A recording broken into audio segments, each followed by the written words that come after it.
Today on Guildmaster's Guides, we're going to be looking at the Ash Phoenix, a brand new monster to Dungeons & Dragons. Where did the Ash Phoenix come from? Our book of Fire Incursions. It's if elemental rifts opened up and created fire elementals of all sorts of different sizes, because I've always wanted more fire elementals.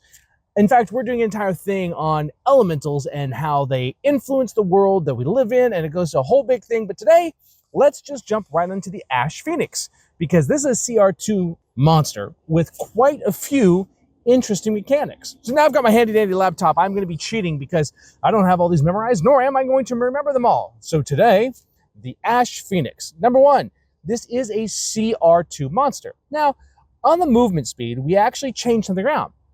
When it's not flying, it only has a 10-foot movement speed. Now, it's a medium-sized bird, medium being the size of a person. Keep that in mind. And it actually has a fly speed of 60 feet. So depending on how the Dungeon Master handles fly speed, does it just take off? Can it move that way instantaneously? Does it have to be in the air already?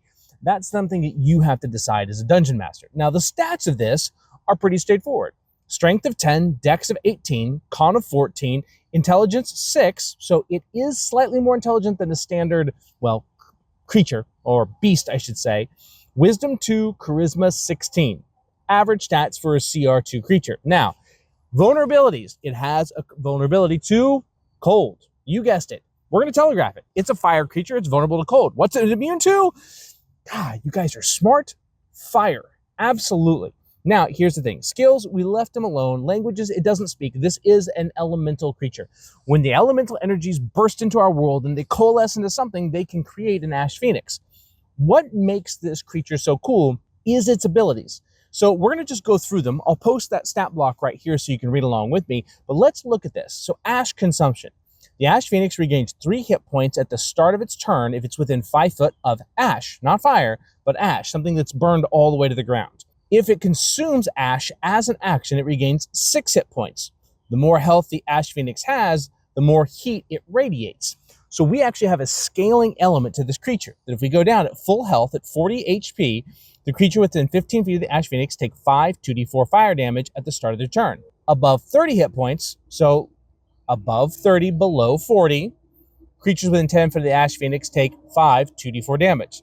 So the damage stays the same. It's the distance at which that damage occurs that actually changes from 40 to 30. Then above 15 HP, creatures within 5 foot of the Ash Phoenix take 2 1d4 fire damage. So now, as we damage it, we start decreasing the amount of just damage that I'll put. Now, if you have 2 Ash Phoenixes that happen to be attacking, both are dealing that continuous damage. Now, Rebirth in Ash. Its first pretty cool ability. When the Ash Phoenix dies, its body collapses into a pile of hot ash. If the ash pile is exposed to fire within 10 feet for 1d4 turns, radiant heat damage, so it will then, it's reborn at half of its maximum health. Meaning, if fire is applied to the creature when it is this pile of ash, it will be reborn. And then, of course, Fiery Burst. Recharge 5 or 6. The Ash Phoenix releases a burst of flames in a 15-foot radius outwards. Each creature in that radius must make a DC 13 saving throw or take 4d6 fire damage on a failed save, or half as much on a successful one. Of course, multi-attack can attack one with its beak and one with its talons. So overall, the damage is pretty decent that it can do. And so as a CR2 creature, this has mechanics that can really hurt the players or help the players or telegraph the players how to handle it. Staying at range, dealing cold damage. But then again, it can move. It can fly at 60 foot. Who's it going to attack? It is an elemental. Are you going to play it smart? What I did is we created this creature for you to fill in a gap in your campaign.